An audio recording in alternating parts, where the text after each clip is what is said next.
Target online education में आप तमाम शिक्षक साथियों का स्वागत है। टेस्ट श्रृंखला की सीरीज में हम लोग आज टेस्ट 11 का सॉल्यूशन देखेंगे। चलिए प्रश्न नंबर 1 देखते हैं क्या कहता है।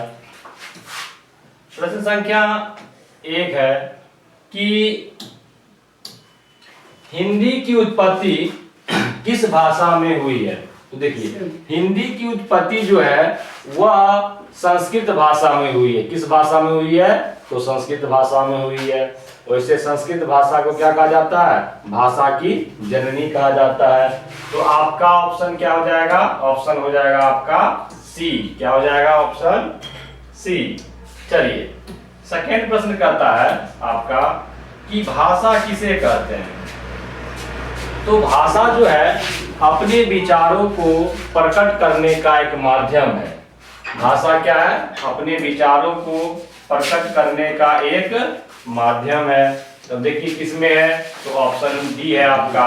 विचारों को प्रकट करने के माध्यम को हम क्या कहते हैं? भाषा कहते हैं। प्रश्न संख्या 3 देखते हैं हम लोग। निम्नलिखित में से तत्सम शब्द कौन कहते हैं? अब देखिए तत्सम शब्द क्या होता है? तत्सम शब्द होता है हिंदी संस्कृत भाषा का जो मूल शब्द होता है उसे हम क्या कहते हैं? तत्सम शब्द कहते हैं। अब देखिए यहाँ पर आग, आग हो गया आपका तद्भव, तद्भव। अग्नि, अग्नि आपका हो गया तत्सम, तत्सम। उसके बाद देखिए तेल, ये आपका हो गया तद्भव। टेबुल, ये आपका हो गया विदेशद। क्या हो जाएगा? विदेशद शब्द।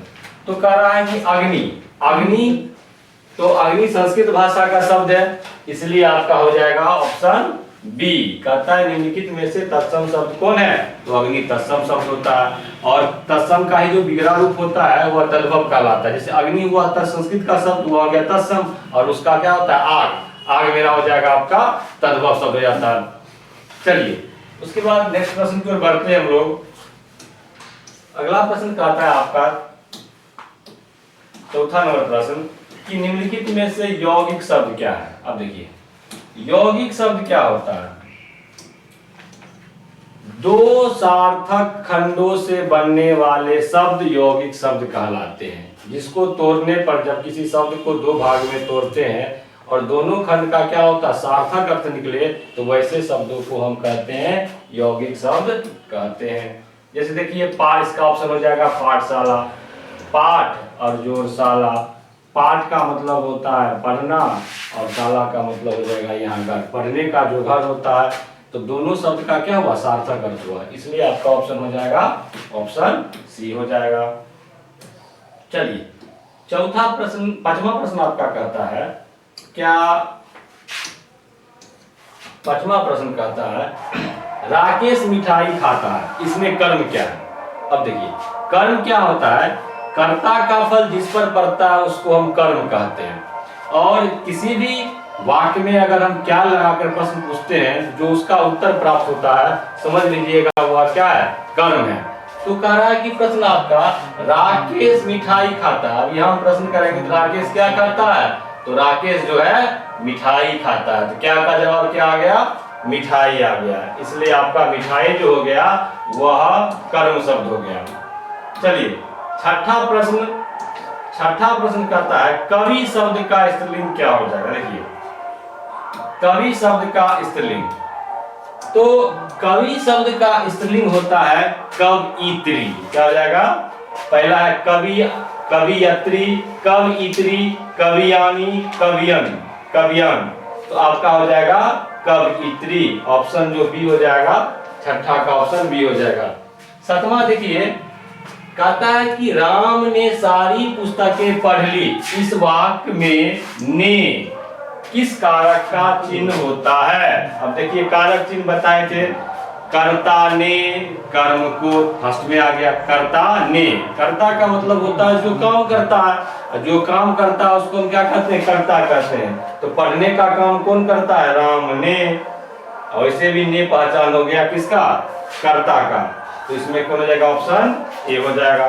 7 का ऑप्शन ए हो जाएगा। प्रश्न संख्या हम 8 देखते हैं।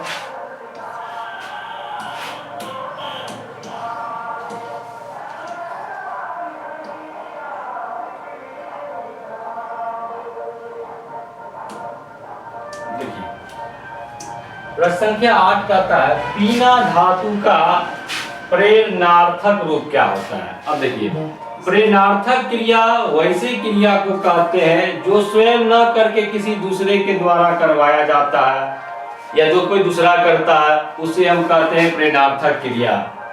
तो पिलाना, पीना हो गया सामान्य, और पिलाना, तो पिलाना आपका हो जाएगा प्रेरणार्थक क्रिया।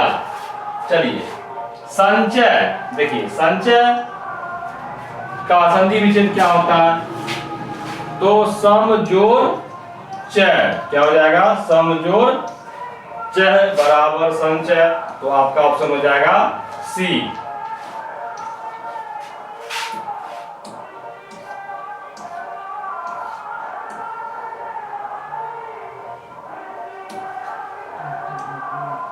देखिए, जगदीश का संधि विच्छेद क्या होता है, तो जगदीश का संधि विच्छेद होता है जगत जोड़ ईस। देखिए, किसी भी वर्ग का प्रथम वर्ण रहता है, उसके बाद अगर स्वर वर्ण हो जाता है तो प्रथम वर्ण का तीसरा वर्ण हो जाता है। तो जगत, देखिए जगत, या ऑप्शन सी जगत। अब तो हो गया तीसरा वर्ण क्या जगत, तो थ दो, इसका मतलब जगत हो जाएगा। इसमें किसकी मात्रा है, हर्षिकर की मात्रा, दीर्घिकर की मात्रा, दीर्घिकर की मात्रा का जोड़ दिया सो जगत जोड़ इस बराबर जगदीश हो जाता है। तो ये आपका ऑप्शन हो जाएगा सी, 10 का ऑप्शन सी। 11 कहता है कि पंकज कौन सा समास है। अब देखिए, पंकज कौन सा समास है, जो समान अर्थ को छोड़कर विशेष अर्थ को धारण करता है, तो वैसे समास को हम कहते हैं बहुव्रीहि समास कहते हैं। अब देखिए, पंकज, पंकज का मतलब होता है पंक जोड़ जोर, जो कीचड़ में जन्म लेता है, अर्थात पंकज का मतलब हुआ आपका कमल, इसलिए आपका पंकज हो गया बहुव्रीहि समास। और बहुव्रीहि समास का परिभाषा होता है कि जो समान अर्थ को छोड़कर विशेष अर्थ को धारण करे। जैसे आपका लंबोदर हो गया, लंबोदर करने से किसका होता है, गणेश जी का बोध होता है। उसके बाद चक्रपाणी कहते हैं तो किसका बोध होता है, विष्णु जी का बोध होता है। तो समान अर्थ को छोड़कर जो विशेष अर्थ ग्रहण करता है उसे हम क्या कहते हैं, बहुव्रीहि समास कहते हैं। अगले प्रश्न को हम लोग पढ़ते हैं, प्रश्न संख्या 12 कहता है, देखिए 12 कहता है आपका कि चौराहा कौन सा समास है। अब देखिए, चौराहा, चौ जो राहा, चौ मतलब होता है चार, और राहा का मतलब रास्ता, तो चार रास्ता का समूह हो गया चौराहा। अब चौराहा आपका हो जाएगा द्विगु समास। इसका एक सूत्र होता है कि संख्या पूर्वो द्विगु, जिस समास का पहला पद संख्यावाचक होता है, संख्या पूर्वो द्विगु, जिस समास का पहला पद, देखिए पहला चौ, चौ का मतलब क्या होता है चार, तो पहला पद क्या हुआ, संख्यावाचक हुआ, तो आपका ऑप्शन हो जाएगा ए। एक आंख से देखना, एक आंख से देखना का मतलब होता है आपका समान व्यवहार करना। आपका क्या हो जाएगा, एक आंख से देखने का मतलब हो जाएगा समान व्यवहार करना। आपका ऑप्शन हो जाएगा 13 का ऑप्शन बी हो जाएगा। 14 नंबर प्रश्न देखिए क्या कहता है,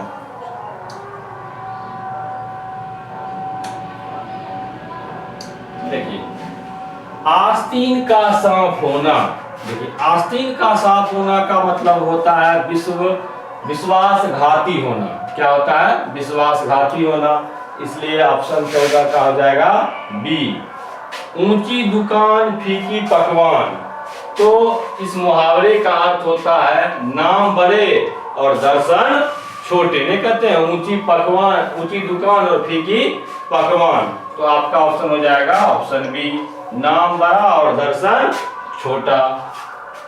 चलिए,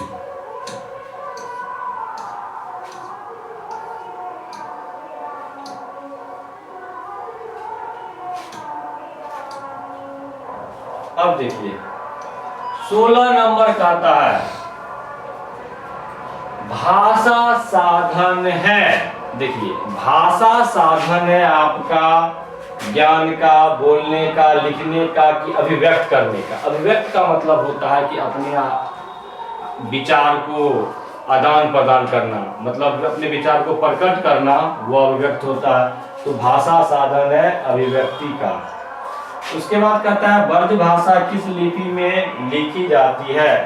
अब देखिए ब्रज भाषा जो है आपको देवनागरी लिपि में लिखी जाती है, तो आपका हो जाएगा ऑप्शन डी।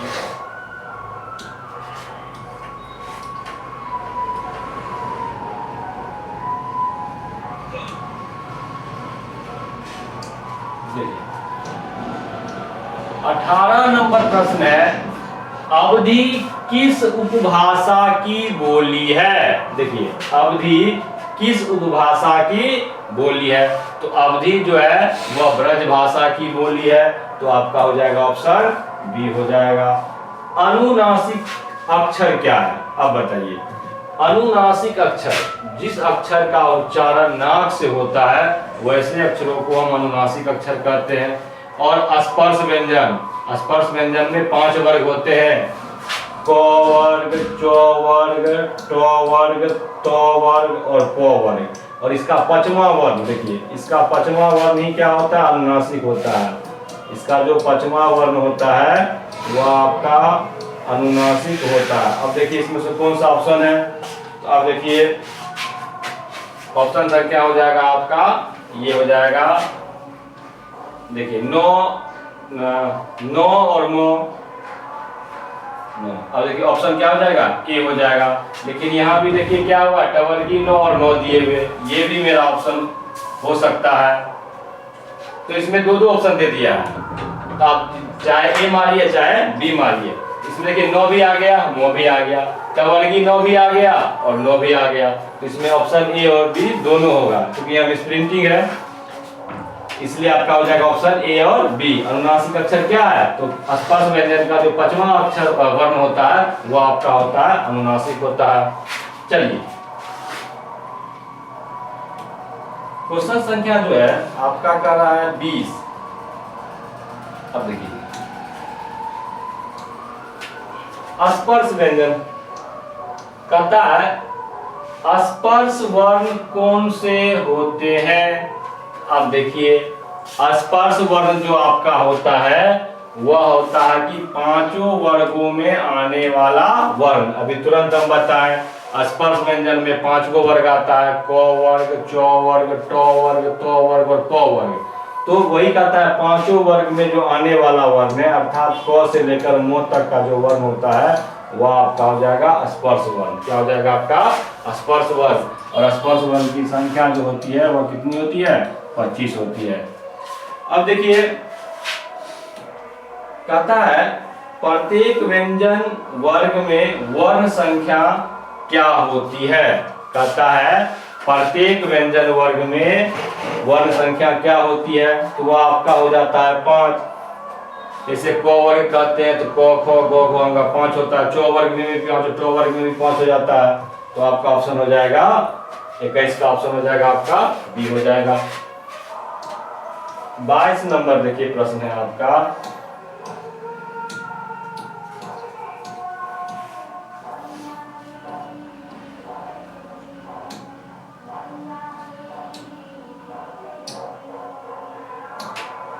देखिए स्वर को अन्य किन नाम से हम जानते हैं।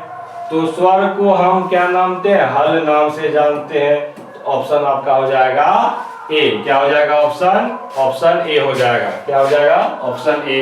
हिंदी में कितने स्वर हैं, तो हिंदी में जो स्वर हैं वो आपका हो जाएगा 11। कितने स्वर हो जाएंगे, 11 हो जाएंगे। उसके बाद आपका 24 नंबर प्रश्न करता है,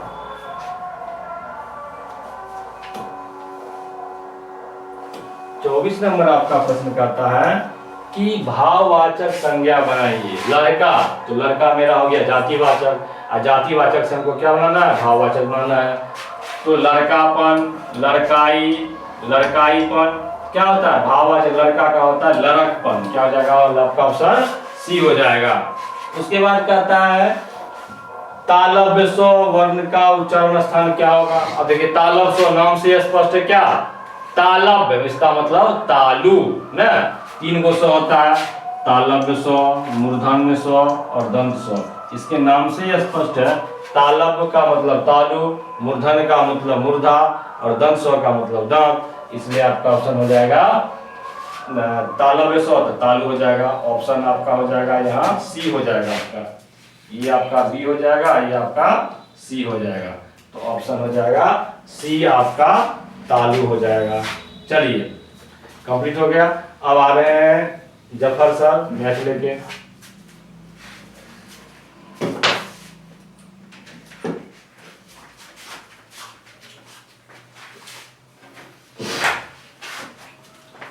आप सभी साथियों का टारगेट ऑनलाइन एजुकेशन में स्वागत है। अब हम लोग मैथ के पोर्शन को देखेंगे। ये टेस्ट सीरीज की 11वीं श्रृंखला चल रही है।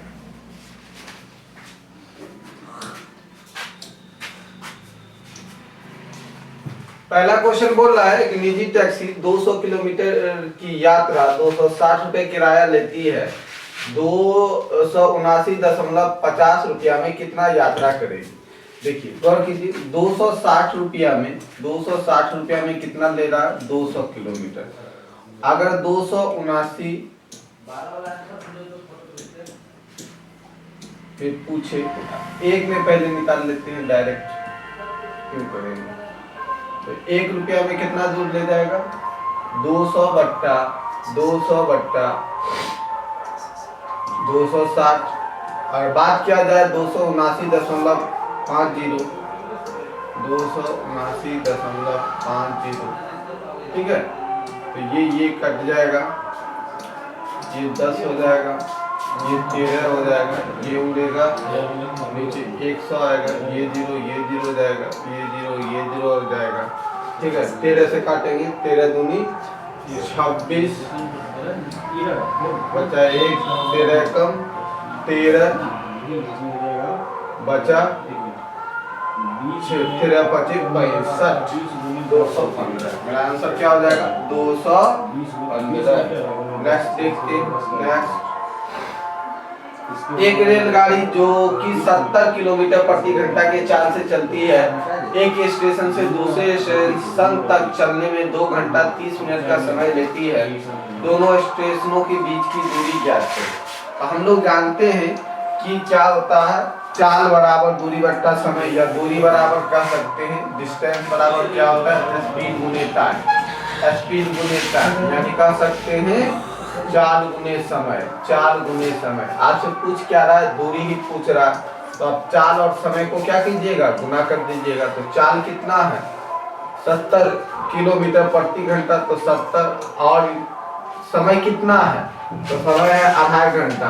तो 2 आधा घंटा को ऐसे लिख सकते हैं, 2 दूनी 4 1 5 बट्टा 2 घंटा, 5 बट्टा 2 घंटा। तो 2 से 70 को काटिएगा 35 को 5 से गुना कीजिएगा 25 5 या 15 15 2 17 175।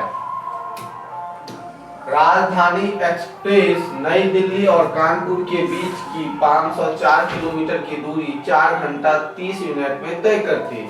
इनकी चाल ज्ञात करें। इनकी क्या करा, चाल ज्ञात करने के लिए गौर किया जाए, हम लोग क्या पढ़े, स्पीड बराबर यानी चाल बराबर दूरी बट्टा समय। तो मेरा यहाँ पर दूरी कितना है, 504 किलोमीटर, और समय कितना है, समय है 4 घंटा 30 मिनट। तो 4 घंटा ये हो गया, 30 मिनट को तो हम लिख सकते हैं 1/2 या 30/60, क्योंकि घंटा में है तो घंटे में टोटल चीज को रखेंगे। तो ये गया 0, तो ये क्या आ जाएगा, 1/2 आ जाएगा। तो इसको लिख सकते हैं 1/2। तो 4 दूनी 8 1 9 9/2। जब ये होगा 9/2, ये मेन बट्टा के नीचे 9/2, जब इसको सॉल्व करेंगे तो क्या हो जाएगा, 504 गुने 2/9, 2/9, 9 25 45 बचा 5 9 6 54। तो 6 दूनी 12 5 दूनी 10 1 11 112 ये 112 होना चाहिए। ऑप्शन गलत है इसमें, 112 किलोमीटर प्रति घंटा। इसका आंसर क्या हो जाएगा, 112 किलोमीटर प्रति घंटा। नेक्स्ट, एक विद्यालय में 1 से 5 तक की कक्षाओं में विद्यार्थियों की संख्या क्रमशः 36, 34, 28, 33 और 39 है। कक्षा में विद्यार्थियों की औसत संख्या क्या है? यानी अगर आपसे पूछे कभी भी औसत, तो हम लोग क्या करते हैं, पूरे जो भी समूह में जितने भी विद्यार्थियों की संख्या दिया हुआ है उस सभी को जोड़ देंगे और कितनी बार आया है इस चीज को देख लेंगे। तो यहाँ हम लोग देख रहे हैं कितना बार आ रहा है, 1, 2, 3, 4, 5 बार आया। तो सबको जोड़ के 5 से भाग दे देंगे। जोड़ लीजिए, 36 प्लस 34 प्लस 28 प्लस 33 प्लस 39 बट्टा 8। सबको 9 3 12 12 8 20 20 4 24 24 36 बचा कितना 3 3 3 6 6 3 9 9 2 11 11 3 14 14 3 17 170 बट्टा 5। तो 5 तिहाई 15 बचा 2 5 चौके 20 34 मेरा आंसर आ जाएगा। कितना आएगा 34 34।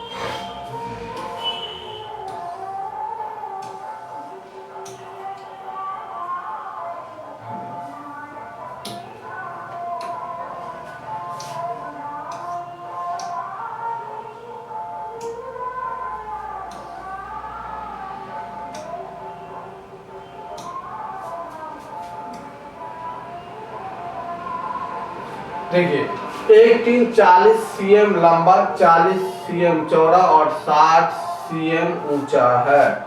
60 cm ऊंचा है।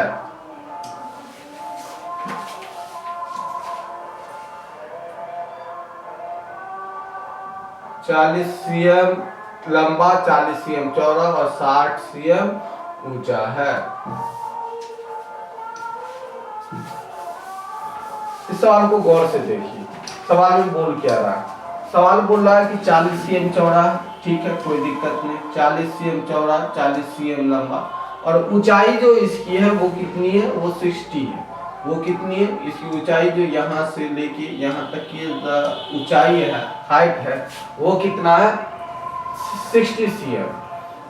कहता है इसमें 30 cm ऊंचाई तक वनस्पति तेल भरा हुआ है, यानी टोटल 60 है। इसका मतलब आधा जो है क्या भरा हुआ है, तेल से भरा हुआ है, ठीक है। तो इसमें कहता है 3 में ये 3 होगा, 3 में और कितना वनस्पति तेल उड़ेलना चाहिए ताकि 3 पूर्ण रूप से तेल से भर जाए। आधा तो भरा हुआ, आधा और हमको भरना होगा, आधा भरा हुआ, आधा और भरना होगा। तो हम लोग आयतन बराबर जानते हैं कि घन या घनाभ का जो आयतन होता है वो क्या होता है, L गुने B गुने L।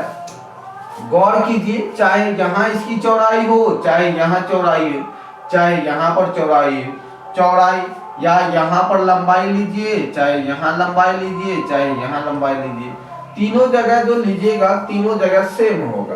तो यहाँ 40 है तो यहाँ भी 40 ही होगा, तो ये 40 हो गया। उसी प्रकार से चौड़ाई भी 40 हो जाएगा।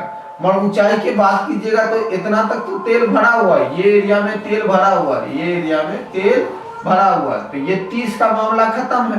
बाकी जितना है उसी में हमको तेल भरना है, तो बाकी मेरा कितना है 30, तो 30 में हम लोग तेल भर देंगे, ठीक। तो इसका आयतन निकालेंगे, 4 चौके 16, 16 तिया 48, 480 48, क्या हो जाएगा 3 हो जाएगा, कौन हो जाएगा C option, option C, option C. समकोण का मान कितना होता है, तो हम लोगों ने पढ़ा था कोण के बारे में, जहां हम लोगों ने सीखा था क्या कि 90 डिग्री को हम लोग क्या कहते हैं, समकोण कहते हैं, और 180 डिग्री को क्या कहते हैं, स्ट्रेट एंगल कहते हैं या रिजु कोण कहते हैं, ठीक है।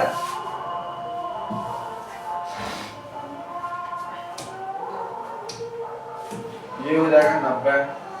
नेक्स्ट क्वेश्चन क्या कर रहा है, 66, 65 और 130 का लघुत्तम समावर्तक निकालिए।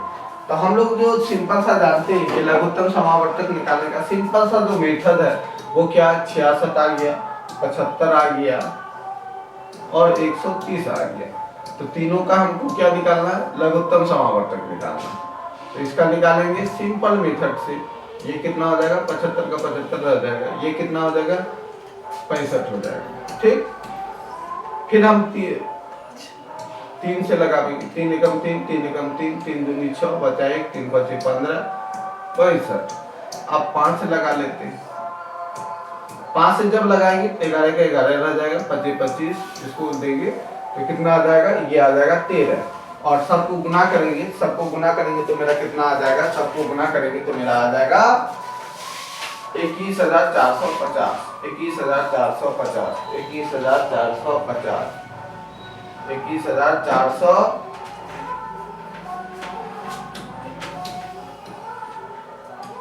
निम्नलिखित संख्याओं का महत्तम समावर्तक निकालें।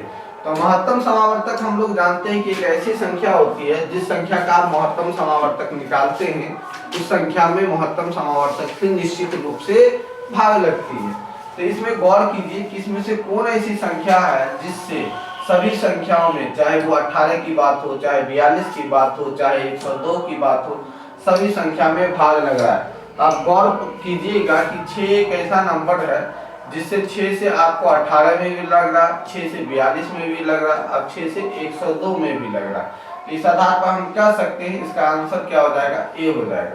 लघुत्तम एलसीएम और एचसीएफ में बस इतना ही अंतर है।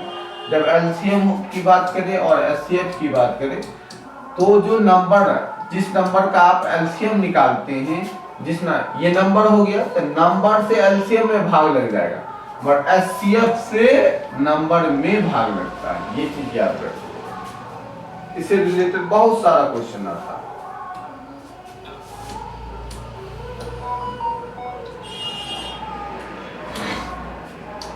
इस क्वेश्चन को देखिए, इस क्वेश्चन को देखिए, यहाँ पर थोड़ा मिसप्रिंटिंग है। यहाँ जो ये होना चाहिए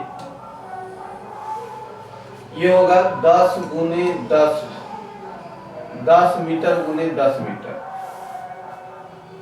10 मीटर गुने 10 मीटर के क्षेत्रफल को ढकने के लिए 20 सीएम गुने 10 सीएम के आकार की कितनी ईंटों की संख्या होगी।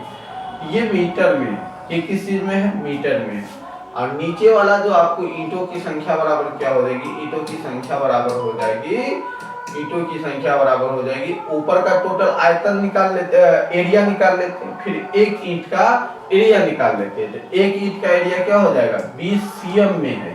ये किस चीज में है, 20 सीएम गुने 10 सीएम। तो हम क्या करते हैं, ऊपर वाले को भी सीएम में चेंज कर देते हैं, है कि नहीं। तो ऊपर में जब सीएम चेंज कीजिएगा तो क्या हो जाएगा, 1000 गुने 1000 बट्टा 20 गुने 10, 20 गुने 10। तो ये 0 गया, ये 0 गया, ये 5000, 5 20, ये 20 होगा, 20 है, ये 20 है, तो 5 दूनी 10,000, यानी 20 मीटर गुने 10 मीटर, 20 मीटर गुने 10 मीटर। ये हमारा 20 मीटर था और ये 10 मीटर था। ये जो 4 लिखा हुआ ये 4 नहीं था, ठीक है। तो मेरा आंसर क्या हो जाएगा, 20 गुने 5 दूनी 10, तो 1 पर 4 जीरो, 1 पर 4 जीरो, आंसर डी हो जाएगा। आंसर क्या हो जाएगा, डी। उस त्रिभुज का क्षेत्रफल ज्ञात कीजिए जिसके आधार की लंबाई 15 सीएम और ऊंचाई 8 सीएम। तो हम लोग जानते हैं कि त्रिभुज का क्षेत्रफल क्या होता है, हाफ गुने आधार गुने शीर्ष लंब या आधार गुने ऊंचाई।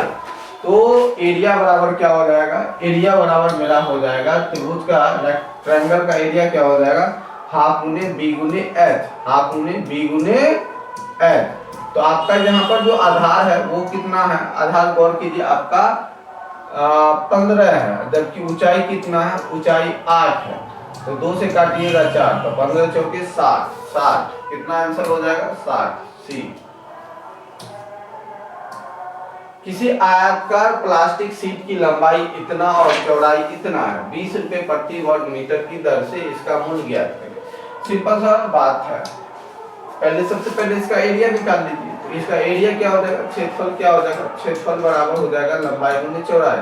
तो लंबाई गुने चौड़ाई, तो इसका लंबाई कितना है 65 और चौड़ाई कितना है 40। अगर रुपया निकालना है तो क्षेत्रफल को आप क्या कीजिए, रुपया से गुना कर दीजिए। तो 65 गुने 40 गुने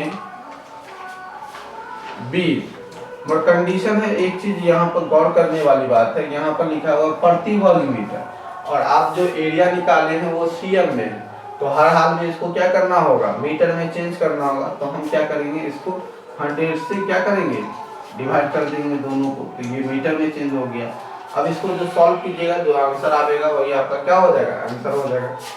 ये जीरो गया, ये जीरो गया, 5 से इसको काटेंगे तो ये 13, 5 से इसको काटेंगे तो 20, 4 से इसको काटिएगा तो 5, 13 दूनी 26, 26 बट्टा 5, 26 में 5 से भाग दीजिएगा कितना आ जाएगा, 25, 25 बचा 1, 5 दूनी 10, तो 5.20। हाँ ये हो जाएगा मेरा बी आंसर हो जाएगा, बी आंसर हो जाएगा 36। सही चीज। 1 वर्ग किलोमीटर का क्षेत्रफल बराबर होता है 1 वर्ग किलोमीटर। तो हमारा जो 1 वर्ग किलोमीटर मतलब क्या हुआ, 1 वर्ग किलोमीटर में 1000 वर्ग मीटर, 1 वर्ग किलोमीटर, किलो आप लोग ये चीज जानते होइएगा।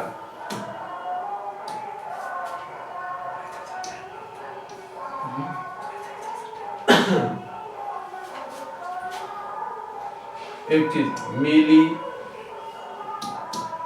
Senti, deci, metre, deca, hecto,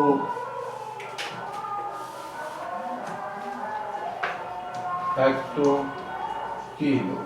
अब गौर कीजिए, आपको क्या दिया हुआ है, किलोमीटर है कि नहीं, तो किलोमीटर को हम लोग को कहाँ ले जाना है, मीटर में। ऑप्शन में जो भी है मीटर में, तो कितना घर जाएंगे, 1 घर, 2 घर, 3 घर। जितना घर ऊपर जाते हैं उतना जीरो डालते हैं, जितना घर ऊपर जाते हैं उतना जीरो डालते हैं।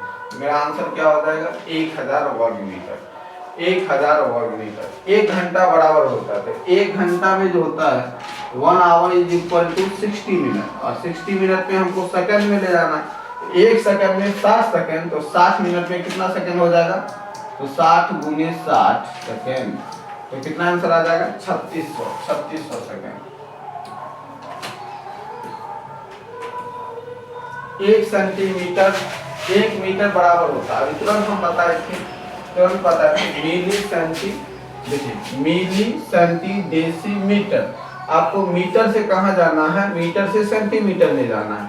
तो कितना घर ऊपर जा रहे हैं, गौर कीजिए, आप जा रहे हैं यहाँ पर से मीटर से डेसी सेंटी, 2 घर आप ऊपर जा रहे हैं। कितने घर ऊपर जा रहे हैं, 2 घर, तो आप 2 घर का मतलब 100 सेंटीमीटर, कितना हो जाएगा, 100 सेंटीमीटर, कितना हो जाएगा, 100 सेंटीमीटर, कितना हो जाएगा, 100 सेंटीमीटर। नेक्स्ट, एक विशेष प्रकार की 93 मीटर की प्लास्टिक सीट की लागत 1395 रुपया है, तो 105 मीटर की प्लास्टिक सीट खरीदने की लागत कितनी होगी।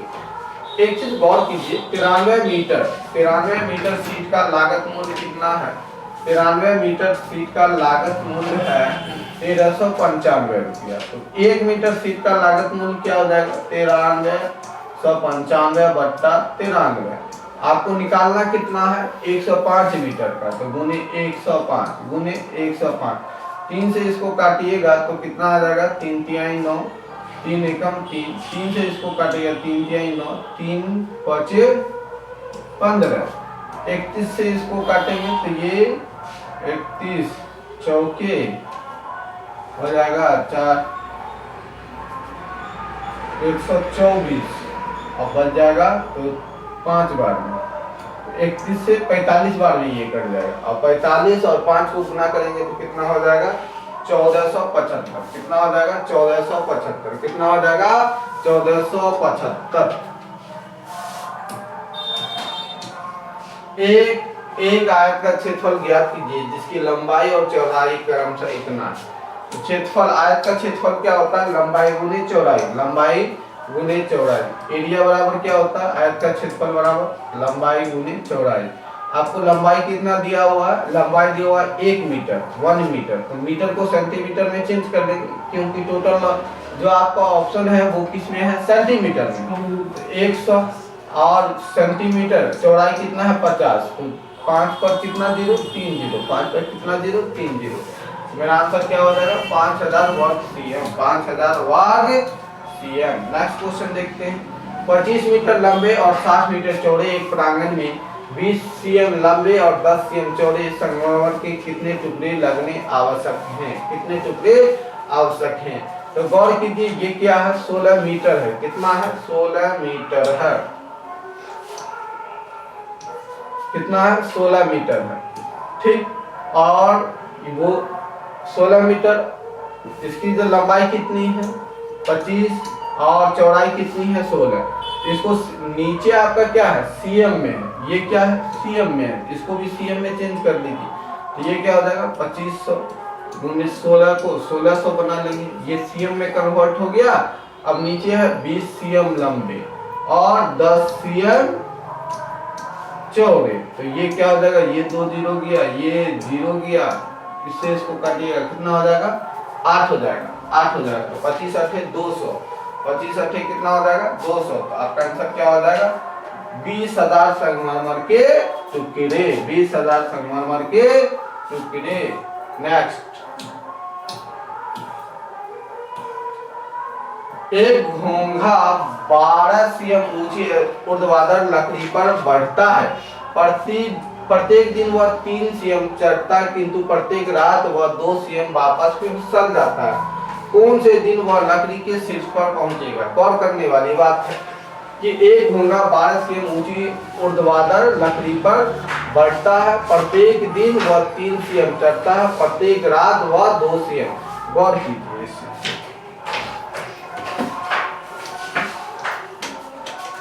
ये एक मान लीजिए ऊर्ध्वाधर आपको क्या है? लकड़ी का कोई चीज है, और इस पर क्या करता है? प्रतिदिन वह 3 सीएम चढ़ता है। कितना सीएम चढ़ता है? 3 सीएम चढ़ता है। कह सकते हैं यहां तक चढ़ता है। ये यहां तक का लेंथ क्या हो गया? 3 सीएम। मगर 3 सीएम चढ़ता है, किंतु रात में वह 2 सीएम क्या हो जाता है? फिसल जाता है। तो 3 में से 2 हो जाएगा।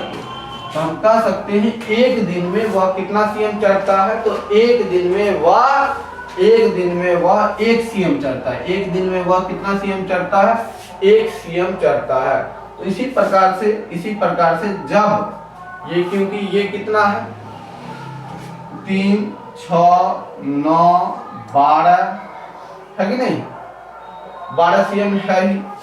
तो जब ये 9 सीएम पर पहुंचेगा, जिस दिन ये 9 सीएम पर पहुंचेगा, तो कितना दिन लग जाएगा? टोटल 9 सीएम, 1 सीएम पर चढ़ने में 1 दिन लग रहा है।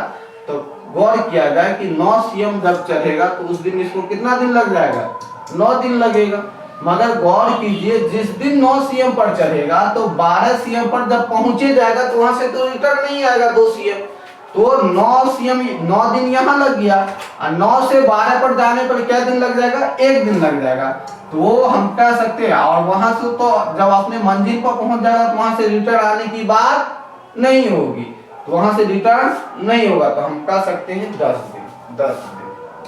9 1 10 दिन। नेक्स्ट, एक रेलगाड़ी एक शहर से गुरुवार को शाम 8 बजे रवाना होती है और दूसरे शहर शनिवार प्रातः 8 बजे पहुंचती है। यदि दोनों शहरों के बीच की दूरी 1792 किलोमीटर है तो रेलगाड़ी की औसत चाल ज्ञात कीजिए। रेलगाड़ी की औसत चाल ज्ञात कीजिए। चलिए, टोटल डिस्टेंस जो है, टोटल दूरी जो है वो आपका कितना है? 1792। कितना है? 1792। और गौर कीजिए, 8 बजे रवाना होती है शाम में, सुबह में 8 बजे पहुंच जाती है। सुबह में 8 बजे पहुंच जाती है। सुबह में कितने बजे पहुंच जाती है? 8 बजे पहुंच जाती है। तो कहीं ना कहीं टोटल समय जो आपका लग जाता है वो कितना लग जाता है? 12 घंटा। कितना लग जाता है? 12 घंटा। तो 12 एकम 12, तो 1792। तो रेलगाड़ी की औसत चाल क्या हो जाएगी? चाल बराबर दूरी बट्टा समय। तो यही आपका क्या हो जाएगा? यही आपका हो जाएगा चाल। नेक्स्ट क्वेश्चन देखते हैं। एक व्यक्ति एक रेफ्रिजरेटर को 4100 रुपया में बेचता है और 300 रुपया का हानि उठाता है, तो रेफ्रिजरेटर का लागत मूल्य क्या था? सिंपल सी बात है, 4100 रुपया में बेच रहा है, 300 रुपया का हानि हो रहा है, इसका मतलब कहीं ना कहीं उसका मूल्य कितना था? 4100 प्लस 300, तो कितना हो जाएगा? 4400। कितना हो जाएगा? 4400। नेक्स्ट क्वेश्चन देखते हैं। नीरू ने 3.75 रुपए प्रति दर्जन की दर से 20 दर्जन केले खरीदे। सभी केले को बेचकर उसने 20 रुपया का लाभ कमाया। केलों का प्रति दर्जन विक्रय मूल्य ज्ञात करें। यानी क्या करती है नीरू जो है 3.75 रुपए प्रति दर्जन की दर से 20 दर्जन केले खरीदे। यानी कहने का मतलब हुआ कि नीरू ने कितना केला कह सकते हैं 3.75 गुने 20, तो इतना रुपया का वो क्या की केला खरीदी। सभी केलों को बेचकर उसने 20 रुपया का लाभ कमाया। सभी केलों को बेचकर उसने कितने रुपया का लाभ कमाया, उसने 20 रुपया का लाभ कमाया। इसको काट लीजिए पहले,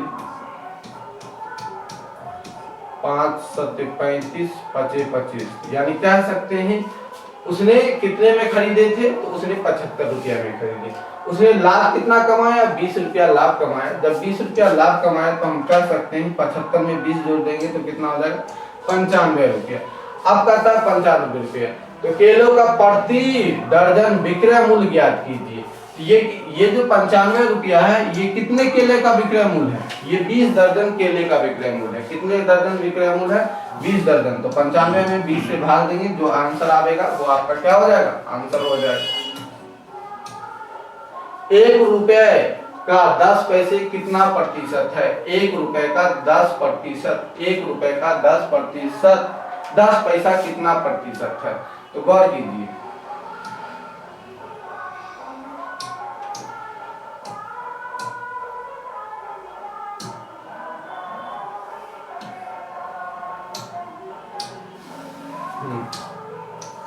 करा 1 रुपए का 10 पैसा, 1 रुपया का 10 पैसा कितना प्रतिशत है। 1 रुपया है का मान लीजिए, 1 रुपया का मान लीजिए x प्रतिशत, x प्रतिशत 1 रुपया 10 पैसा है कि नहीं। तो क्या हो जाएगा, ये हो जाएगा 10/100, 10/100। और रुपया क्योंकि 100 में होता है, कितना में होता है, 100 में होता है। रुपया 1 रुपया में कितना पैसा होता है, 100 पैसा होता है। तो 10/100 गुने 100 क्या हो जाएगा, ये प्रतिशत नीचे आएगा तो ये कितना हो जाएगा 100, ठीक है। तो और ये 100 ऊपर जाएगा तो कितना हो जाएगा 100। तो कह सकते हैं 10% है। कितना प्रतिशत है, 10% है। कितना है, 10% है। नेक्स्ट क्वेश्चन देखते हैं। श्री माथुर ने एक ऐसे बैंक से 16,000 रुपया ऋण लिया जो 10% वार्षिक ब्याज लेता है। यदि 2 वर्ष बाद धन वापस कर देती है तो कितना ब्याज चुकाना होगा। ठीक है, तो देखिए श्री माथुर ने एक ऐसे बैंक से कितना लिया है, 16,000 रुपया ऋण लिया, 10% वार्षिक ब्याज लेता है। यदि 2 वर्ष बाद धन वापस कर देती है तो कितना ब्याज चुकाना होगा। तो हम लोग जानते हैं A बराबर क्या होता है, P × 1 + R/100 to the power n, क्या होता है, n होता है। ठीक है, तो कितना रुपया ऋण ली है, कितना रुपया ऋण लिया, 16,000 रुपया। हम कह सकते हैं 16,000 1 + R कितना, रेट क्या, 10%। रेट कितना है, 10%, 10/100। और n कितना है, 2 वर्ष। n कितना है, 2 वर्ष। n कितना है, 2 वर्ष। तो हम लिख सकते हैं 16,000 गुने 10 × 10 = 11, 11/10 गुने 11/10। ये 0 गया, ये 0 गया, तो मेरा आंसर क्या आ जाएगा, 160 गुने, और 11 को 11 से गुना करेंगे तो 121।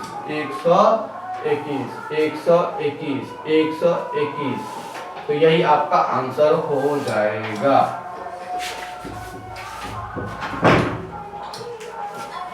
गीता एक साहूकार से 5 वर्ष के लिए 9% ब्याज की दर से 1500 रुपया उधार लेती है। 5 वर्ष पश्चात उसे साहूकार को कितनी राशि चुकानी पड़ेगी। 5 वर्ष के बाद उसे साहूकार को कितनी राशि चुकानी पड़ेगी। तो हम लोग जानते हैं एक फार्मूला क्या होगा, A बराबर क्या होता है, A बराबर होता है P × 1 + R/100 whole to the power n। तो गौर कीजिए, आपका यहाँ पर कितना रुपया लेती है, 1500 रुपया लेती है। कितना रुपया लेती है, 1500 रुपया। रेट कितना है, 9%। तो 9/100 होल टू द पावर कितने वर्षों के लिए, 5 वर्षों के लिए। तो हम कह सकते हैं 1500 1500 गुने 109 बट्टा 100 होल टू दी पावर कितना 5, होल टू दी पावर कितना 5। तो ये जो सॉल्व कीजिएगा वो आपका क्या हो जाएगा, आंसर हो जाएगा। 450 सेबों में 30% सड़े हुए हैं, सही हालत में कितने सेब हैं? तो 450 में जो है आपका कितना सेब सड़ा हुआ है, 450 में 30% सेब सड़े हुए हैं। तो सही सेब कितना परसेंट है, 70%। तो कह सकते हैं 450 का 70%, 450 का 70% आप निकालिएगा, क्या निकलेगा, 7 बचे 35 के 5 और 7 का 28, 28 3 31, 315, क्या हो जाएगा 315। नेक्स्ट, अब जो है साइंस का पोर्शन है, साइंस के पोर्शन को सॉल्व करने के लिए आपके आफ्ताब सर आ रहे हैं। अब जो है 51 नंबर से आफ्ताब सर बताएंगे।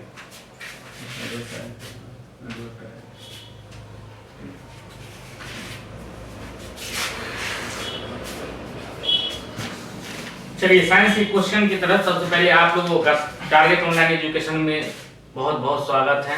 हमारा संस्था जो है आपको दक्षता की तैयारी करवाती है और 15 सेट हो चुकी है। तो जो लोग ज्वाइन करना चाहते हैं, आगे भी तैयारी करना चाहते हैं, तो वो ज्वाइन कर सकते हैं। आगे भी बैच लाया जा रहा है दक्षता के लिए और इसी को कंटिन्यू रखा जाता है और सेट और भी लाया जाएगा, ठीक है। तो उसके लिए आप कांटेक्ट कर सकते हैं इस नंबर पे। चलिए तो पहले 51 नंबर क्वेश्चन पे चलते हैं। 51 नंबर क्वेश्चन है, समस्त शाकाहारी जीव कहलाते हैं। समस्त शाकाहारी जीव क्या कहलाते हैं? उत्पादक, प्राथमिक उपभोक्ता, द्वितीयक उपभोक्ता, तृतीयक उपभोक्ता। तो जितने भी शाकाहारी जीव है सब प्राथमिक उपभोक्ता कहलाते हैं। जो पौधे या पौधे का भाग को खाते हैं वो प्राथमिक उपभोक्ता कहलाते हैं। दूसरे क्वेश्चन की तरफ चलते हैं। प्राथमिक उपभोक्ता का उदाहरण है शेर, गिद्ध, मेढक, खरगोश। तो जो पेड़ पौधे और पौधे का भाग खाते हैं, पौधे और पौधे का भाग खाते हैं, वो प्राथमिक उपभोक्ता कहलाते हैं। तो कौन होगा? खरगोश, डी। चलिए नेक्स्ट क्वेश्चन की ओर चलते हैं। क्वेश्चन नंबर 53 है, निम्नलिखित में से स्वकोशी कौन है? स्वकोशी कौन है? जीवाणु, हरे पेड़ पौधे, आर्वेल, कवक। तो स्वकोशी जो होता है, प्रकाश संश्लेषण में प्रकाश की मौजूदगी में अपना भोजन स्वयं बनाता है, वह स्वकोशी कहलाता है। तो वह हरे पेड़ पौधे हैं। चलिए, निम्नलिखित में प्रोटीन क्या है? प्रोटीन क्या है? प्रोटीन एक कार्बनिक पदार्थ है। प्रोटीन क्या है? कार्बनिक पदार्थ है। Answer B. चलिए नेक्स्ट 55 नंबर क्वेश्चन है, जल क्या है? जल क्या है? तो जल जो है एक अकार्बनिक पदार्थ है। जल है अकार्बनिक पदार्थ है। ऊर्जा का प्रधान स्रोत क्या है? ऊर्जा का मुख्य स्रोत, प्रधान स्रोत कौन सा है? सूर्य है।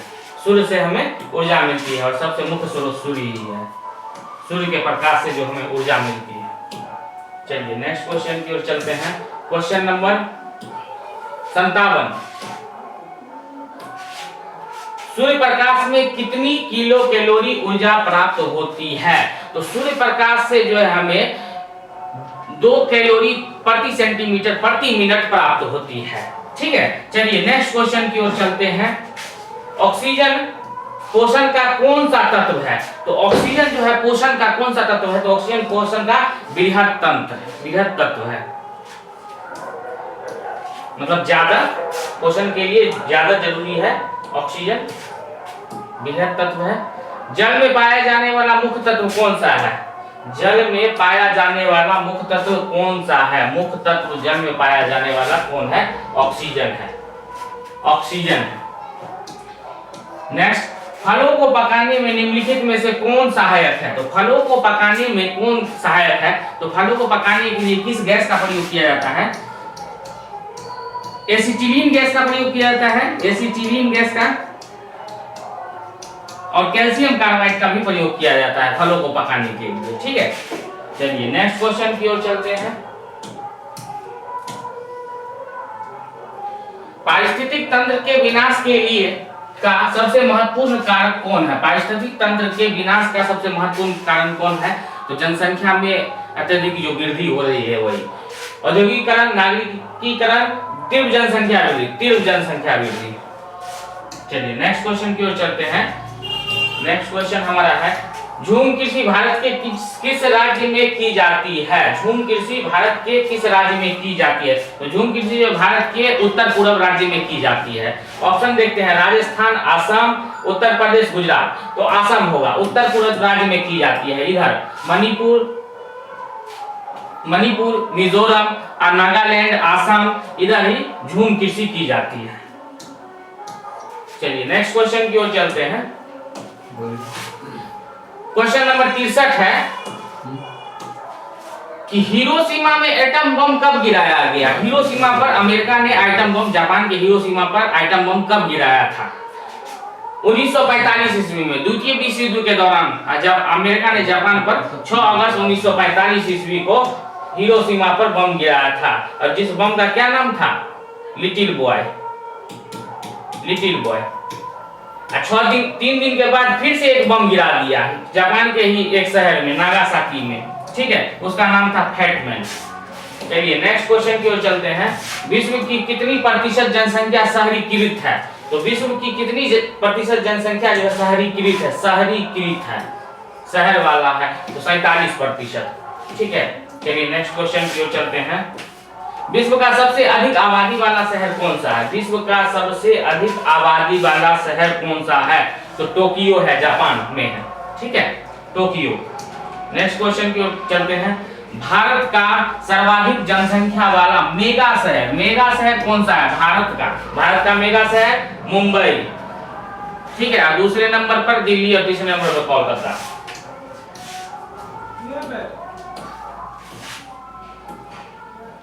विश्व जनसंख्या दिवस कब मनाया जाता है? विश्व जनसंख्या दिवस 11 जुलाई को मनाया जाता है। विश्व जनसंख्या दिवस 11 जुलाई को मनाया जाता है।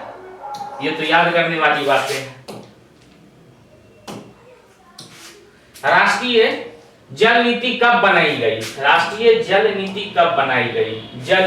राष्ट्रीय जल नीति तो 1987 ईस्वी में राष्ट्रीय जल नीति बनाई गई, जिसे 2002 में और 2012 ईस्वी में इसे संशोधित किया गया। जल के आने वाले संकट को देखते हुए यह नीति को बनाया गया है। भविष्य में पीने वाले पानी की कमी होगी, इसके लिए, उसके संरक्षण के लिए। चलिए नेक्स्ट क्वेश्चन की ओर हम लोग चलते हैं। वायु प्रदूषण नियंत्रण अधिनियम कब पारित हुआ? वायु प्रदूषण अधिनियम कब पारित हुआ? तो यह जो है वायु प्रदूषण अधिनियम नियंत्रण कब हुआ? 1981 ईस्वी में, 1981 ईस्वी में, ठीक है। ये ऑप्शन यहाँ पे गलत दिया हुआ है। चलिए नेक्स्ट क्वेश्चन की ओर चलते हैं हम लोग। देश में राष्ट्रीय संरक्षण नीति कब लागू की गई? राष्ट्रीय संरक्षण नीति कब लागू की गई? देश में राष्ट्रीय संरक्षण नीति 1992 ईस्वी में लागू की गई। 1992 ईस्वी में लागू की गई राष्ट्रीय संरक्षण नीति। क्वेश्चन नंबर 71, वन्य जीव संरक्षण अधिनियम देश में कब लागू किया गया? वन्य जीव संरक्षण अधिनियम देश में कब लागू किया गया? वन्य जीव संरक्षण अधिनियम 1972 में लागू किया गया। 1972 ईस्वी में लागू किया गया। नेक्स्ट, भारतीय जंतु कल्याण परिषद की स्थापना कहाँ की गई? भारतीय जंतु कल्याण की स्थापना कहाँ की गई? चेन्नई में। कहाँ की गई? चेन्नई में। नेक्स्ट,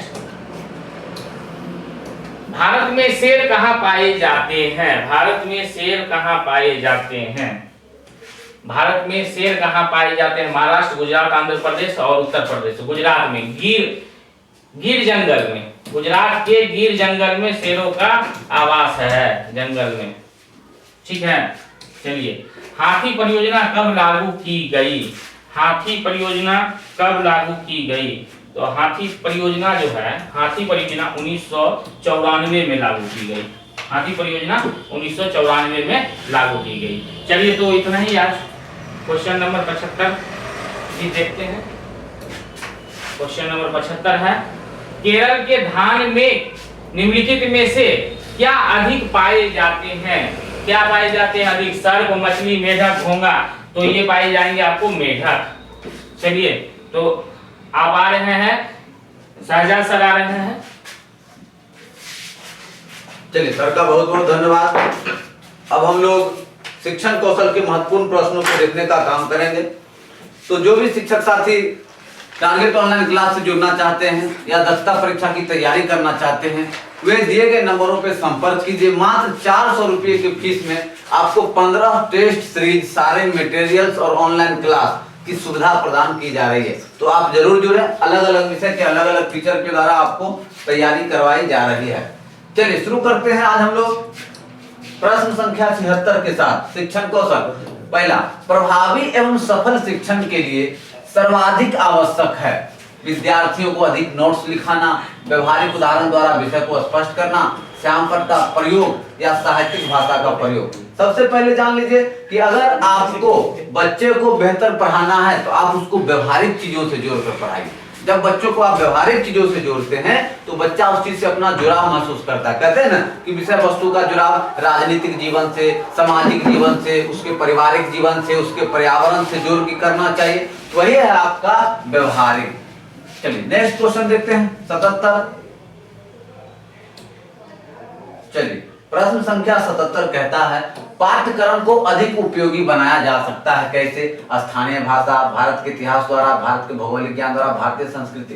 कहा गया कि पाठ्यक्रम को आप थोड़ा सा संस्कृति को जोड़ दीजिए। क्यों जोड़ दीजिए संस्कृति को? कहीं बच्चे उससे परिचित होते हैं और जब संस्कृति को विषय वस्तु से जोड़ा जाता है तो वो भी क्या होता है? अधिक उपयोगी बन जाता है। चलिए नेक्स्ट 78, बालक के सर्वांगीण विकास के लिए आवश्यक है धार्मिक शिक्षा, सांस्कृतिक कार्यक्रम, सांस्कृतिक ज्ञान और खेलकूद। देखिए कहा गया कि बालक के सर्वांगीण विकास के लिए धार्मिक शिक्षा भी जरूरी है, क्योंकि धार्मिक शिक्षा से बच्चों के अंदर नैतिकता आती है, बच्चों के अंदर स्थिरता आती है, समाजीकरण के गुण आते हैं। तो धार्मिक शिक्षा बहुत ही इंपॉर्टेंट माना जाता है। चलिए 78 के बाद प्रश्न संख्या 79।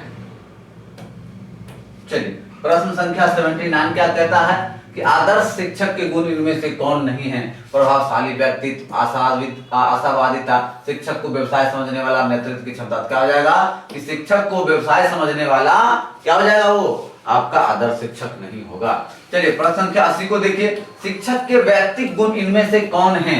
उत्तम स्वास्थ्य, जीवन शक्ति, उत्तम चरित्र एवं दृढ़ संकल्प, मित्रता एवं सहानुभूति का व्यवहार, उपर्युक्त सभी। इसका जवाब हो जाएगा उपर्युक्त सभी, सारे गुण होने चाहिए। चलिए प्रश्न संख्या 81। चलिए प्रश्न संख्या 81 क्या कहता है? चारावाह विद्यालय किसकी कल्पना था? चारावाह विद्यालय किसने खोला था? लालू प्रसाद ने खोला था। 82, छोटे बच्चों के पढ़ाने की उपयुक्त विधि कौन नहीं है? व्याख्यान, पाठ्य पुस्तक, परियोजना, उपर्युक्त सभी। देखिए व्याख्यान विधि के द्वारा बच्चों को नहीं पढ़ा सकते। व्याख्यान विधि बड़ों के लिए है कि चलिए भाई आप व्याख्या कर देंगे वो समझ जाएंगे, लेकिन बच्चे व्याख्यान विधि को नहीं समझ सकते। चलिए प्रश्न संख्या 82 के बाद प्रश्न संख्या 83। चलिए 83 क्या कहता है? 83 कह रहा है इनमें से किसे कंप्यूटर विज्ञान का जनक माना जाता है? जनक हो जाएगा यहाँ पे, जनक माना जाता है। Newton, Galileo, Charles Babbage, James Watt. तो चार्ल्स बेबेज को कंप्यूटर विज्ञान का जनक कहा जाता है। चलिए प्रश्न संख्या 84 को देखिए। पाठ्य योजना बनाकर शिक्षण प्रदान करने की परंपरा का प्रारंभ किसने किया? पेज, हर्बर्ट, अरस्तु, मारियो मोंटेसरी। तो हर्बर्ट ने। किसने शुरू किया था? हर्बर्ट ने। चलिए प्रश्न संख्या 85 को देखिए। चलिए प्रश्न संख्या 85 क्या कहता है? ये कह रहा है कि बालक के व्यक्तित्व विकास का महत्वपूर्ण स्रोत क्या है? विदेशी भाषा, राजभाषा, मातृभाषा, राष्ट्रभाषा। मातृभाषा क्या हो जाएगा? मातृभाषा। क्लियर? 86 को देखिए। बिहार राज्य में डीपीईपी के अंतर्गत प्राथमिक शिक्षा कार्यक्रम के उचित मूल्यांकन एवं मार्गदर्शन हेतु बिहार शिक्षा परियोजना ने क्या गठन किया है? राज्य टास्क फोर्स, रिजर्व काउंसिलिंग, राज्य संसाधन समूह या निगरानी विभाग। तो राज्य संसाधन समूह क्या किया है? राज्य संसाधन समूह। चलिए प्रश्न संख्या 87। प्रश्न संख्या 87 को देखिए। 87 कह रहा है प्रशिक्षण से शिक्षक को क्या लाभ होता है? शिक्षण को प्रभावशाली बनाने के कौशल की जानकारी, सही बात है। विद्यालय में प्रबंधन की जानकारी, सही बात है। शिक्षा शास्त्रियों के शिक्षा सिद्धांतों और प्रयोगों की जानकारी, सही बात है। उपर्युक्त सभी। तो क्या जाएगा इसका? सारा। ये सारे शिक्षक के प्रशिक्षण से लाभ होते हैं। चलिए 88 को देखिए। राष्ट्रीय शिक्षा नीति का क्या उद्देश्य है? सभी के लिए शिक्षा अपेक्षा का समान ढांचा, एक राष्ट्रीय पाठ्यक्रम की रूपरेखा ऊपर लगेगा आपको सब सही, लेकिन हम प्रश्न को देखते हैं कि शिक्षा राष्ट्रीय शिक्षा नीति के तहत है सबसे पहली प्राथमिकता कि शिक्षा सबके लिए हो, सब पढ़े सब बढ़े, शिक्षा सबों के लिए है। चलिए प्रश्न संख्या 88 के बाद प्रश्न संख्या 89। चलिए प्रश्न संख्या 89 कहता है विद्यालयों में भी कंप्यूटर शिक्षा की क्या आवश्यकता है? कार्यालय कार्य तथा शिक्षक की अनुपस्थिति से शिक्षण चर्या में कंप्यूटर उपयोगी सिद्ध हो सकता है।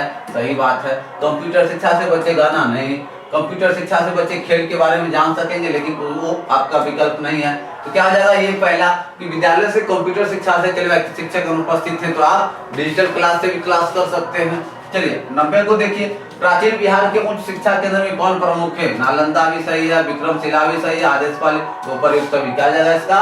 डी, उपर्युक्त सभी। चलिए प्रश्न संख्या 91। प्रश्न संख्या 91 क्या कहता है? प्रश्न संख्या 91 कह रहा है कि बिहार में गरीबी उन्मूलन हेतु चलाई जा रही जवाहर रोजगार योजना का वित्त पोषण केंद्र एवं राज्य की जवाहर योजना जो भी है इसका आपका 80% 20% है। 80-20 ये पूछेगा नहीं वैसे, लेकिन डाटा याद रखिए, कभी कभी क्वेश्चन कुछ अलग भी पूछ देता है। चलिए 92, आदर्श शिक्षक आप किसे कहेंगे? जिसमें नियमों की पालन की निष्ठा हो, सामाजिक सक्रियता हो, जिसका शिक्षण प्रभावशाली हो, उपर्युक्त सभी। क्या जाएगा इसका आंसर? उपर्युक्त सभी। ये सारे गुण शिक्षक के अंतर्गत होने चाहिए। चलिए प्रश्न संख्या 93 को देखिए। प्रश्न संख्या 93 क्या कहता है? पढ़ाने का सबसे अच्छा तरीका क्या है? बच्चे शिक्षक की बातों को अच्छी तरह जान जाए, उस विषय या पाठ को समझने में कठिनाई न हो, अपने शिक्षण काल में शिक्षक बच्चों की सभी शंकाओं तथा समस्याओं को निदान कर दे, उपर्युक्त सभी। क्या जाएगा ये? उपर्युक्त सभी। ये सारे पढ़ाने के अच्छे तरीके के अंतर्गत हैं। 94 को देखिए, हमारा राष्ट्रीय शैक्षिक लक्ष्य क्या है? 6 से 14 वर्ष के बच्चों को शिक्षित करना, 6 से 14 वर्ष के बच्चों को अनिवार्य रूप से शिक्षित करना, 6 से 14 वर्ष के बच्चों को निःशुल्क शिक्षा प्रदान करना, उपर्युक्त सभी। क्या हो जाएगा हमारा प्रश्न? देखिए हमारा राष्ट्रीय शैक्षिक उद्देश्य है कि हम बच्चे को अनिवार्य कर दे, है ना, 6 से 14 वर्ष को अनिवार्य। क्या हो जाएगा आपका? बी, 6 से 14 वर्ष को अनिवार्य रूप से शिक्षित करना। चलिए 94 के बाद 95। प्रश्न संख्या 95 कह रहा है कि शिक्षित युवकों के लिए कंप्यूटर शिक्षा की क्या आवश्यकता है? युवक को रोजगार के लिए, सही बात है। बेरोजगारी की समस्या, सही बात है। बैंक रेलवे काम मिलेगा, सही बात है। उपर्युक्त सभी। क्या जाएगा? उपर्युक्त सभी। चलिए प्रश्न संख्या 95 के बाद प्रश्न संख्या 96। प्रश्न संख्या 96 क्या कहता है कि बिहार राज्य में प्रारंभिक बाल शिक्षा योजना कब से चलाई जा रही है? 80, 86, 81। अच्छा देखिए, बिहार राज्य में प्रारंभिक शिक्षा का इतिहास बहुत पुराना है। ये हम लगभग 1981 ईस्वी से बिहार में इसको क्या कर रहे हैं? चला रहे हैं। कब चला रहे हैं इसको? 1981, याद रखिएगा। 97 नए शिक्षा नीति की घोषणा कब की गई थी? देखिए नया शिक्षा नीति तो आपका राष्ट्रीय शिक्षा नीति है जो 2020 में, लेकिन इसकी प्रश्न के तहत जो आपका स्टार्ट किया गया था वो 1981 ईस्वी में। कब किया गया था? प्रश्न संख्या क्या है? 97। कब किया गया था? 1986 ईस्वी में, याद रखिए। क्लियर है? तो हमें कोई समस्या नहीं होगी, इसको याद रखने का प्रयास करना है। चलिए 97 के बाद प्रश्न संख्या 98। चलिए प्रश्न संख्या 98 क्या कहता है? बुनियादी शिक्षा क्या है? यह आधारभूत शिक्षा है, प्रायोगिक शिक्षा या अनुवांशिक शिक्षा या सिर्फ शारीरिक शिक्षा? तो बुनियादी शिक्षा का मतलब क्या है? कि किसी चीज का आप बेसिक कॉन्सेप्ट दे रहे हैं, क्या हो जाएगा? ये आधारभूत शिक्षा है। 99 देखिए, प्रथम भारतीय शिक्षा आयोग की नियुक्ति कब हुई थी? देखिए प्रथम भारतीय शिक्षा आयोग की जो नियुक्ति हुई थी वो जो आपकी हुई थी वो 1992 ईस्वी में हुई थी। कब हुई थी? 1992 ईस्वी में। चलिए प्रश्न संख्या 100 को देखिए। प्रश्न संख्या 100 हमारा कह रहा है, चलिए 100 का जवाब देने से पहले मैं बता दूं कि जो भी शिक्षक साथी दक्षता परीक्षा की तैयारी करते हैं वो मात्र 400 रुपये में आपको मिलेगा 15 टेस्ट सीरीज। कितने टेस्ट सीरीज? 15 टेस्ट सीरीज मिलेंगे। लगभग 2000 ऑब्जेक्टिव, सारे विषयों का 2000 ऑब्जेक्टिव क्वेश्चन का, ऑल सब्जेक्ट। क्लियर है? तो इसका आपको पीडीएफ मिलेगा, 15 टेस्ट मिलेंगे, साथ ही साथ आपको ऑनलाइन क्लास मिलेगा, ऑनलाइन क्लास। क्लियर है? तो ये सारे सुविधाएं मात्र आपको 400 रुपये में मिलते हैं। अगर आप ज्वाइन करना चाहते हैं तो नंबर यहाँ पे लिखा हुआ है, एक नंबर और लिख लीजिए 9709 12 40 19। मात्र 400 की फीस में ये आपको सुविधा दी जा रही है। तो आप बिल्कुल समय न गवाएं और संस्थान से जुड़े। यहाँ अलग अलग विषय के एक्सपर्ट टीचर के साथ आपकी तैयारी पूरी करवाई जा रही है। चलिए तो आप देखते हैं वर्धा शिक्षा आयोग के अध्यक्ष कौन थे। तो वर्धा शिक्षा आयोग के अध्यक्ष कौन थे? जाकिर हुसैन। कौन थे? जाकिर हुसैन। इस तरह से आज आपका 11 टेस्ट सीरीज का श्रृंखला समाप्त हुआ। नेक्स्ट में हम लोग 15 टेस्ट सीरीज करेंगे। तो जो भी शिक्षक साथी मटेरियल प्राप्त करना चाहते हैं, क्लास करना चाहते हैं, तो दिए गए नंबर पे संपर्क करें। फिर मिलते हैं अगले वीडियो में, तब तक के लिए जय हिंद।